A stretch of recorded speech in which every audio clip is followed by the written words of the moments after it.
Hallelujah, praise the Lord, welcome back viewers. मेरा ईमान है आप आज के प्रोग्राम से बरकत पा रहे होंगे, क्योंकि खुदा के खादम की गवाही बड़ी ही खूबसूरत है। किस तरह से खुदा अपने लोगों को इस्तेमाल करता है। मैंने एक किताब का तर्जुमा किया, उस किताब का नाम था नॉकिंग एट द डोर, के दरवाजे पर एक दस्तक।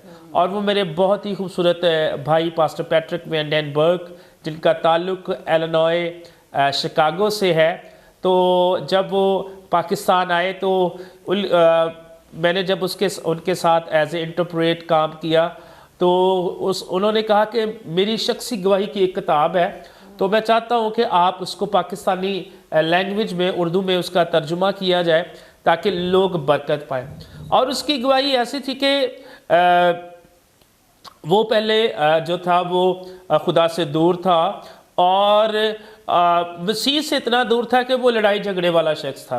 और एक दफ़ा तो क्योंकि वो उसकी हाइट अच्छी थी और उसका बॉडी लैंग्वेज बड़ी स्ट्रॉन्ग थी, और कहते हैं एक दफ़ा तो जब मेरे लड़ाई हुई और मैंने एक शख्स को पंच मारा तो वो बेहोश हो गया। और उसकी ज़िंदगी में कैसे तब्दीली आई, बड़ा ज़बरदस्त पॉइंट था। उसकी गाड़ी के नीचे एक लड़की की डेथ हो गई, और वो जब जेल में जाता है तो वो जो हमने उसका कवर पेज बनाया था उस बुक का, तो उस कवर पेज में भी जेल का ही मंजर है। और वो एक शख्स लेटा होता है, खिड़की है, और खिड़की जो है उसमें से रोशनी निकलती है, और जेल में उसने यीशु मसीह को कबूल किया। और आज वो पाकिस्तान में, कीनिया में, अमेरिका में और मुख्तलिफ जगहों पर जो है वो खुदा की खिदमत कर रहे हैं। बड़ी पावरफुल उसकी गवाही है। अनॉइंटेड मैन ऑफ गॉड है। प्रोफेटिक जो मिनिस्ट्री उनकी बड़ी खूबसूरत है।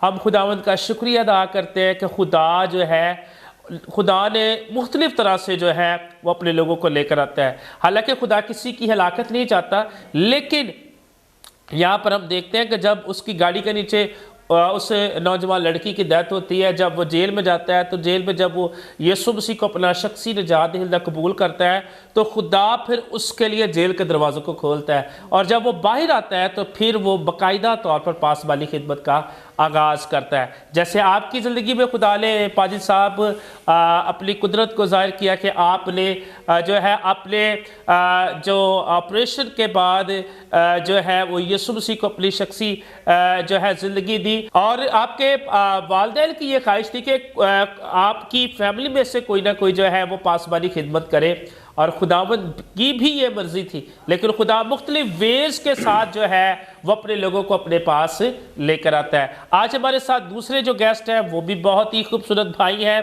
और नौजवान शख्सियत है, और वो बतौर टीचर जो है वो खिदमत करते हैं। और मैं खुदा का शुक्रिया अदा करता हूँ, हमारे पास आज दो टीचर है, एक बाइबल का टीचर है और एक सेकुलर एजुकेशन में जो है वो अपनी खिदमत सरंजाम दे रहे हैं। दोनों ही शागिर्दियत पे काम कर रहे हैं, दोनों ही खूबसूरत खिदमत कर रहे हैं। बाइबल मुकद्दस में पालूस रसूल कहता है खिदमतें तो तरह तरह की है लेकिन रूह एक ही है, उसके पीछे खुदा का एक ही मंसूबा होता है। तो मैं अपने प्यारे भाई रिजवान जावेद को आज इस प्रोग्राम में वेलकम करता हूँ। जी भाई साहब, मैं शुक्रिया अदा करता हूँ आपका कि आपने हमें इस प्रोग्राम में मदऊ किया। मैं आपका मिस्टर फ़रा का शुक्रिया अदा करता हूँ जिन्होंने हमें इस प्रोग्राम में मदऊ किया। और आज मैं आपके साथ भाई साहब मैं भी अपनी गवाही शेयर करना चाहता हूँ कि मैं पढ़ तो रहा था, लेकिन मेरी ज़िंदगी में एक रूहानियत की कमी थी, क्योंकि मैं खुदा से दूर था। खुदा ने मुझे, मेरे उस्ताद यहाँ पर मौजूद हैं, पास्टर अमीन साहब जो कि मेरे साथ ही मौजूद हैं, मैं शुक्रिया अदा करता हूँ उनका कि उन्होंने मुझे गाइड किया रूहानी तौर पर, और मुझे काफ़ी सारी तरबियत की और मुझे कलाम के तरफ से गाइड किया। तो भाई साहब मेरी ये है बात कि मैं चाहता हूँ, या गवाही ये है कि हमारी यूथ खुदा के करीब आए ताकि खुदा से बरकतें मिलें, और वो बरकतें मिलें जो खुदा की तरफ से उनके लिए रखी हुई हैं।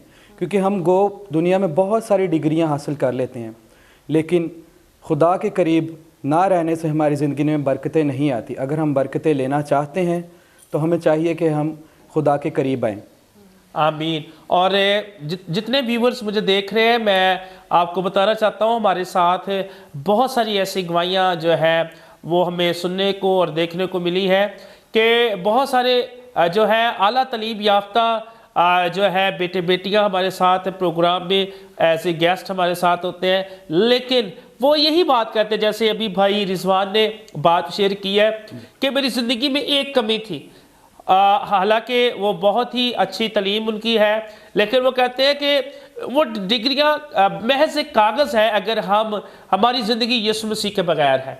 और जब हम अपनी ज़िंदगी खुदावंद के साथ गुजारते हैं तो खुदावंद जो है हमारी ज़िंदगी में रौनक को जो है वो लाता है, हमारी ज़िंदगी में शादमानी आती है और उसकी फेवर फिर हम हमेशा अपने साथ साथ जो है वो महसूस करते हैं। जी जी भाई साहब, मैं इसके बाद ये बताना चाहूँगा कि मेरा ताल्लुक़ the Holi church of Christ Sahiwal से है।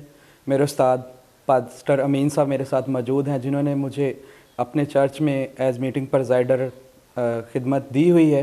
मैं उनके साथ और भी काफ़ी तरह की तकरीबात में उनकी असिस्टेंस करता हूँ। मैं यहाँ पर ये चीज़ कहना चाहूँगा कि एज ए यूथ मेरी ये असेसमेंट है या ये मेरी ऑब्ज़र्वेशन है कि अगर आपकी ज़िंदगी में काबिल उसातिज़ा, रूहानी उसातिज़ा होंगे तो आपकी जो नौजवान नस्ल है वो बर्बाद या बेरा रवि का शिकार नहीं होगी। इसके साथ भाई साहब ये है कि मैंने अपने उस्ताद से ये सीखा है कि आप JOY की जो फ़िलासफ़ी है उसको फॉलो करें, यानी कि सबसे पहले जीसस, फिर अदर्स और उसके बाद अपने आप को रखें। यानी कि सबसे पहले आप खुदा की ज़ात को रखें, उसके बाद अपने वालिदैन को रखें या अजीज़ व अकारब को रखें और उसके बाद अपने आप को रखें, ताकि खुदा आपकी ज़िंदगी में बरक़ात को बढ़ाता रहे और आपकी ज़िंदगी तरक्की करती रहे। और भाई मैं खुदावंद की शुक्रगुजारी करता हूँ कि आप ना सिर्फ बतौर टीचर खिदमत जो है वो अपनी कर रहे हैं, बल्कि आप चर्च में भी साथ साथ चल रहे हैं। ये बड़ी अच्छी बात है। और बाज़ औक़ात ऐसा होता है कि जब विजिटेशन पर भी जाते हैं हम, तो वहाँ पर भी ऐसा होता है कि जो नौजवान है वो खुदा के कलाम को सुनना पसंद नहीं करते या अपनी जो है वो ड्यूटी को जो है यानी कि अपनी जॉब को ज़्यादा अहमियत देते हैं। बाइबल मुकद्दस में लिखा है अगर कोई मुझसे ज़्यादा किसी और चीज़ को ऐसे मोहब्बत करेगा वो मेरे लायक नहीं है। तो ये बड़ी अच्छी बात है कि आप दोनों चीज़ों को अच्छे तरीके से मैनेज कर रहे हैं और खुदा की खिदमत भी कर रहे हैं और अपने पासबान के साथ भी जो है अच्छा वक्त गुजारे। तो ये सारा जलाल खुदा के नाम को मिले कि खुदा ने आपकी लाइफ को एक बैलेंस्ड जो है लाइफ रखा है।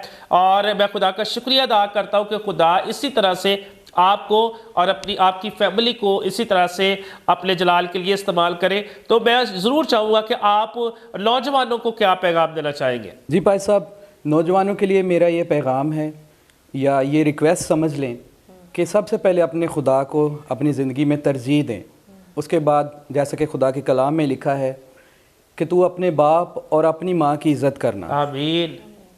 अगर पादी साहब आप अपने वालिदैन की इज़्ज़त नहीं करेंगे तो क्या होगा कि एक तो माशरे में आपकी तरक्की नहीं होगी और दूसरा खुदा की तरफ से भी आपको बरकत नहीं हासिल हो सकेंगी। उसके साथ साथ पादी साहब में नौजवान नस्ल के लिए ये पैगाम है कि वो क्या करे कि हमारी मसीही कौम को अपग्रेड करने के लिए या उसकी तरक्की के लिए वो क्या करें कि ज़्यादा से ज़्यादा पढ़ें, ताकि हमारी मसीही कौम, हमारा मुस्तकबिल, क्योंकि भाई साहब किसी भी कौम का जो मुस्तकबिल है वो उसकी नौजवान नस्ल है। अगर वो नहीं पढ़ेगी तो क्या होगा कि हम दुनिया के मुकाबले में अपनी नस्ल पे हमारी पीछे रह जाएगी। और अगर हम चाहते हैं कि हमारे मसीही पाकिस्तान के नौजवान जो हैं वो तरक्की करें तो इसके लिए वो ज़्यादा से ज़्यादा पढ़ें। और ख़ास तौर पर इस दौर में भाई साहब के वालिदैन जो अपने बच्चों को बहुत ज़्यादा मेहनत से अपना पेट काट काट कर उनको पढ़ाते हैं, तो बच्चों को चाहिए कि वो उनके लिए जो वो उनके ऊपर इन्वेस्टमेंट करें, वो मेहनत से उनके साथ पढ़ें, ना कि वो मोबाइल आजकल सोशल मीडिया पर वो ज़्यादा से ज़्यादा टाइम अपना ज़ाया करें। बनिस्बत वो अपना टाइम ज़ाया करने के वो क्या करें कि कोई ऐसी स्किल सीख लें जो कि उनके घर में अर्निंग का बायस बने, जिससे वो अपने वालिदैन की भी मदद कर सकें। आमीन आमीन। बहुत अच्छी बात भाई रिजवान, खुदा आपको बरकत दे। और बड़ी खूबसूरत ये बात आपने की है कि ज़रूर है कि हम अपने वालिदैन की भी इज़्ज़त करें, क्योंकि वालदैन एक ऐसी बरकत है जो जिसमें हम खुदा की सूरत को देखते हैं, जिनकी मोहब्बत में हमें खुदा नज़र आता है, जिनकी काविशों में हमें खुदा की वो एफर्ट्स नज़र आती हैं जो खुदा चाहता है कि उसके लोग जो है वो बड़े तरक्की करें। तो हम खुदा का शुक्रिया अदा करते हैं वालदैन जैसी बरकत के लिए। तो मैं ज़रूर चाहूँगा पास्टर अमीन साहब एक हमारे साथ ख़ानदानी गवाही को जो है वो हमारे साथ शेयर करना चाहते हैं। जी भाई साहब। जी पाल साहब, शुक्रिया कि आपने मुझे एक और मौका दिया कि मैं अपने ख़ानदान की गवाही भी शेयर कर सकूं। मैंने आपको शायद ये नहीं बताया कि हमारा पीछे से ताल्लुक़ इंडिया से था। मेरे दादा और परदादा जो थे वो इंडिया के थे और इंडिया की एक रियासत है, रियासत बीकानेर, और वहाँ के थे। मेरे अब्बू की जो पैदाइश थी वो भी उधर इंडिया की थी। अच्छा, वहाँ पर जब मेरे जो परदादा थे ना, उनका नाम था पीरा दिता, सिख घराने से पीछे हमारा ताल्लुक़ था। तो मेरा जो परदादा था वो बस्ता बे का बदमाश था और हम बड़े ना सख्त किस्म के लोग थे। हमारे जो दादा और परदादा थे ना, तो वो मसीहत से बहुत ज़्यादा दूर थे। और जो थाना होता था, थाने में जो बस्ता बे के बदमाश जितने होते हैं उनका लिस्ट में नाम लिखा होता था। मेरे परदादा का उस लिस्ट में, बदमाशों की लिस्ट में नाम लिखा हुआ था। और ऐसा हुआ कि जो मेरे नाना थे वो थे ज़िला उकाड़ा, तहसील रनाला के। तो जब उनके साथ ताल्लुक़ बना तो मेरे नाना ने जो था मेरे दादा को कन्वर्ट किया और उनको मसीह का पैगाम दिया। और जब उनको कन्वर्ट किया तो मेरे दादा फिर जब हिंदुस्तान पाकिस्तान बना तो हिंदुस्तान पाकिस्तान बनने के बाद वो फिर पाकिस्तान में तशरीफ़ लाए। जब पाकिस्तान में ले आए तो उस वक्त मेरे नाना ने फिर मेरे दादा का नाम था सोन मसीह, तो दादा को फिर उन्होंने मसीह की तरफ लेकर आए और उनका जो सिखों का जूड़ा था वो मेरे नाना ने काटा था। और इस तरीके से हम खुदावंद यीशु मसीह में हमारा ख़ानदान आया। फिर जब इंडिया से जो हमारे अबूजाद थे, यानी मेरे दादा और दादा के जो 3 भाई थे, वो इंडिया से फिर बहावल नगर में आए। और बहावल नगर में हमारा इंडिया से ज़मीन का क्लेम था जो पीछे से आया, और फिर हमने वो इंडिया वाली जो ज़मीन थी वो फिर हमने आकर बहावल नगर में ख़रीदी। बहावल नगर से फिर हम इसको ज़मीन को फ़रोख्त करके मेरे दादा और मेरे अब्बू जो थे वो फिर रहीम यार खां में चले गए। और मेरे दादा के पास एक ख़ास जो थी नेमत थी, क्योंकि जब कन्वर्ट हुए तो कन्वर्ट होने के बाद खुदा ने बड़ा हमारे ख़ानदान से काम लिया। दादा मेरे जो थे वो बेशक पादरी नहीं थे, लेकिन खिदमत का उनका काम बड़ा था। बहुत सारे लोगों को उन्होंने अंजील सुनाई, बहुत सारे लोगों को उन्होंने कलाम सुनाया, और उसके बाद चर्च को वो हेड करते थे। जो पासबान थे वो आते थे और इतवार की इबादत करा के चले जाते थे। बाकी सारी मैनेजमेंट और इंतज़ाम चलाना जो था वो मेरे दादा का काम था। और मेरे दादा को खुदा ने सच बोलने की जो थी वो सलाहियत और नेमत बख्शी थी, और वहाँ से हमारे ख़ानदान में जो सच्चाई की जो बातचीत थी वो चली थी। क्योंकि उस वक्त जब हमारे गांव जो था रहीम यार खां में चक नंबर 116 1L, तो वहाँ पर जितने होते थे फैसले वगैरह वो मेरे दादा किया करते थे। और अगर कोई थाने में दरख्वास्त भी लेकर जाता था तो जो SHO था वो कहता था कि आप सोन मसीह के पास चले जाएं, वो जैसे फैसला करेगा वैसे हम उसको तस्लीम करेंगे। और गैर कौमों के भी यहाँ तक कि वो फैसले किया करते थे, क्योंकि सच्चाई के नाम से मेरे दादा को जाना और पहचाना जाता था। और फिर मेरे दादा की ख्वाहिश थी कि आगे कोई मेरा बेटा जो है वो खिदमत में आए। और फिर मेरे दादा ने मेरे बाप को सेमिनरी के लिए भेजा, और मेरे जो बाप के उस्ताद थे वो अमेरिका के थे, साहब एनीगर, जो उन्होंने जो रहीम यार खां का चोलस्तान इलाका है वो सारी उन्होंने साहब एनीगर ने वहाँ पर खिदमत की। और ख़िदमत करने के बाद जब मेरे दादा ने मेरे अब्बू को उनके स्पुर्द किया कि आप इनको खिदमत में लेकर आएँ, तो फिर साहब एनीगर जो थे वो मेरे बाप को हैदराबाद लेकर गए। उस वक्त हैदराबाद में एक सेमिनरी थी जहाँ से मेरे अब्बू ने सेमिनरी की थी। और जब वहाँ पर उन्होंने मेरे अब्बू ने सेमिनरी की, सेमिनरी करके आए, साथ साथ अपना खेती बाड़ी का भी काम किया करते थे और साथ साथ वो खुदा की खिदमत का काम भी किया करते थे। सो ये थी मेरे ख़ानदान की छोटी सी गवाही।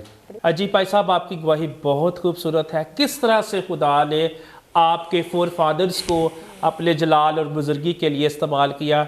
और मैं फिर से एक बार आपके नाना जी का जिन्होंने मसीह की जो है इस बुलाहट को वो आपके दादा की ज़िंदगी में जो है उसको उजागर किया कि मसीह आपको बुलाता है, क्योंकि Jesus calls every single person. खुदा हर एक उस ज़ीरो को जो इस दुनिया में रहते हैं उसके लिए खुदा का पर्पस है, डिवाइन का जो है प्लान है उसके लिए।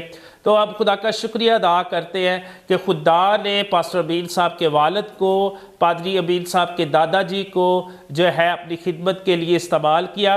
तो आप भी, मेरा ईमान है, बहुत सारी खूबसूरत गवाहियाँ रखते हैं।